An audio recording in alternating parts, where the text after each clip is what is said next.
আগে শেখ হাসিনার বিচার ও সংস্কার হবে, তারপর নির্বাচন। এনসিপি এর যুগ্ম সমন্বয়ক আব্দুল্লাহ আল ফয়সাল। নরসিংদী প্রতিনিধির পাঠানো তথ্যচিত্রে দেখুন বিস্তারিত।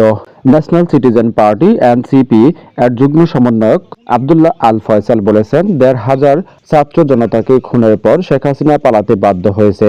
তাই আগে শেখ হাসিনার বিচার ও সংস্কার হবে, তারপর নির্বাচন হবে। রবিবার নরসিংদীর রায়পুরার আমিরগঞ্জ ইউনিয়নের হাসনাবাদ উচ্চ বিদ্যালয় ও বালুয়াকান্দি উচ্চ বিদ্যালয়ে ২০২৫ সালের এসএসসি পরীক্ষার্থী ও অভিভাবকদের সাথে সৌজন্য সাক্ষাৎকালে তিনি এসব কথা বলেন।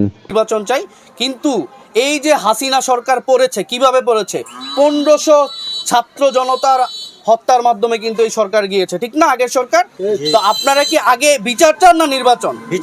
আগে বিচার হবে, সংস্কার হবে, এরপর নির্বাচন হবে। হ্যাঁ, এই ছাড়া নির্বাচন হলে কি হবে? এই যে আওয়ামী লীগ ১৫-১৬ বছর একটা রাজতন্ত্র বা ধরেন অটোক্রেসি কায়েম করেছে, এইরকম আরেকটা অটোক্রেটিক গভর্নমেন্ট আসবে। এরকম গভর্নমেন্ট আমরা চাই না। আমরা নাগরিকের গভর্নমেন্ট চাই, যেখানে নাগরিকের কথা বলার উপায় থাকবে, যেটা ভোট দিয়ে তারা তাদের ক্যান্ডিডেটকে আপনার সিলেক্ট করতে পারবে। এখানে আর কোনো সিলেকশন হবে না, এখানে ইলেকশন হবে।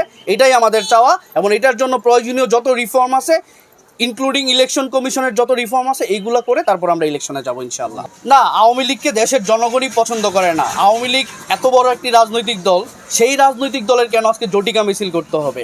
তো আওয়ামী লীগকে যখন জটিকা মিছিলও করতে দেখে, জনগণ কিন্তু তাদেরকে কি করে, এখন প্রত্যাখ্যান করে। এই জন্য দেখবেন মিছিল করে 1 মিনিটও তারা থাকতে পারে না।